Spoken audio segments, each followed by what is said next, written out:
তুই মাঝে মধ্যে বিভিন্ন খানে টুরে চলে যাস, তাহলে তুই চলে যাওয়ার পর পর যে ঘটনাগুলো ঘটে এটা তো মিথ্যে কথা না। শান্তা যেটা বলছে সেটা তো মিথ্যে নয়।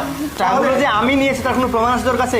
এই শোন, তোর সাথে আমি কোনো কথা বলতে চাই না। বাবা তুমি এক কাজ কর, তুমি ভাইয়া আর ব্যাগটা চেক কর, তাহলে পেয়ে যাবে। টাকাটা তো ওর পকেটে ছাড়া আর ব্যাগে ছাড়া কোথাও রাখতে পারবে না, যেহেতু আমার এত কিছু চিন্তা ভাবনার প্রয়োজন নেই, কারণ হচ্ছে আমার মাথা এখন নষ্ট। আমাকে সার্চ করতে হবে, যে কোনো মূল্যে টাকাটা বের করতে হবে। বাবা, আমি টাকাটা নিয়ে নিবো, অবিশ্বাস করে আমি টাকাটা নিয়ে নিবো।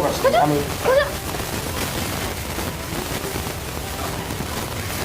বাবা বিশ্বাস করে টাকাটা আমি নেইনি। তুমি তোমার মেয়ের কথা শুনে শুধুমাত্র আমাকে সন্দেহ করতেছো।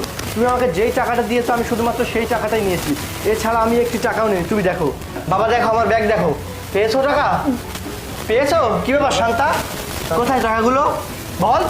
এই টাকাগুলো তো তুই নিছিস, তুই ছাড়া কে নিবে? তুই এতটা শিওর কিভাবে যে আমি টাকাগুলো নিয়েছি? না, তুই কোথাও গেলে তো টাকাটা বা আমাদের অন্য জিনিস সব কিছু হারিয়ে যায়, তাই না? বাড়িতে আমরা মানুষ তিনজন, এর মধ্যে ইনকাম করে বাবা আর ফুরাই আমি আর তুই, তার মধ্যে যে আমি যে নিয়েছি তার কোনো গ্যারান্টি এই নেই। এত জ্ঞান দিস না আমাকে। এই শান্তা, আমি বলে তুই চুপ থাক। টাকা কোথায় গেছে, টাকা বের কর। এ বাবা, আমি তো টাকা আমি ওকে সার্চ করেছি, তুই টাকা বের কর। আমি বের করে দিচ্ছি টাকাটা। তুই বের করে দিচ্ছিস মানে? ওদিকে ঘোর, কি হচ্ছে? ঘোর ওদিকে। আরে তুই ঘোর ওদিকে। হচ্ছে বলবি তো? আরে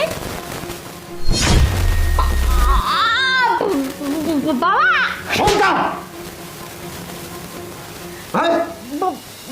কোনটা কখন কোন সময় কি বলতে হয়, কখন কি করতে হয় তা ভুলে গেছিস?